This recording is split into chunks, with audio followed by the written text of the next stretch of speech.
YouTube channel में आपका स्वागत है। मैं BL बिहारी तो फिर एक नई वीडियो लेकर हम आ चुके हैं। तो इस वक्त अभी हम खड़े हैं झंझारपुर टू लोखा रेलखंड के बीच में, जो कि इस रेलवे हाल्ट का नाम है सरदार वल्लभ भाई पटेल हाल्ट, जो कि खुटौना और बरहरा हाल्ट के समीप है। इस बीच में एक नया हाल्ट का जो निर्माण कार्य किया गया था, इस वक्त हम यहाँ पर खड़े हैं, जो कि इसे सिकटियाही हाल्ट भी कहा जाता है।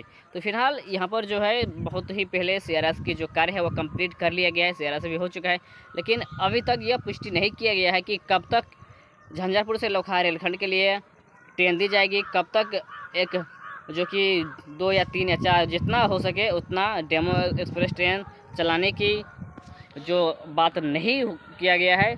तो इसी तरह की जानकारी हम आप सभी को देते रहेंगे और बताते रहेंगे। देखा जाए कि इस रेलखंड पर कब तक ट्रेन चलने की संभावना है और कब तक ट्रेन चलेगी। तो इस तरह की जानकारी हम आप सभी को अपने वीडियो के माध्यम से देते रहेंगे और बताते रहेंगे। तो यह वीडियो आप आगे से जरूर कर दीजिएगा।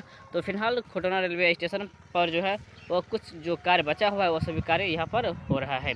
तो चलिए, झंझारपुर लोखा रेलखंड में जो एक बहुत ही कार्य जो किया गया है, बहुत तेज़ी से जो कार्य को आगे किया गया है वह इलेक्ट्रिक कार्य, जो कि झंझारपुर से आगे महरेल रेलवे स्टेशन से भी आगे जो कि इलेक्ट्रिक कार्य जो है वो साथ साथ किया हुआ जा रहा है, हो रहा है। तो फाइनल बहुत जल्द जो कि लोखा रेलखंड तक इलेक्ट्रिक कार जो है वो फाइनल कर लिया जाएगा। तो इसी तरह की जानकारी हम आपको दिखाएंगे। तो अभी यहाँ पर सिर्फ जो पोल गाड़ी जाएगी इसके लिए यहाँ पर सिर्फ गड्ढा खूंद के उसमें ढलाई करके उसका जो पाया है वह बनाने का जो कार्य है वह हो रहा है।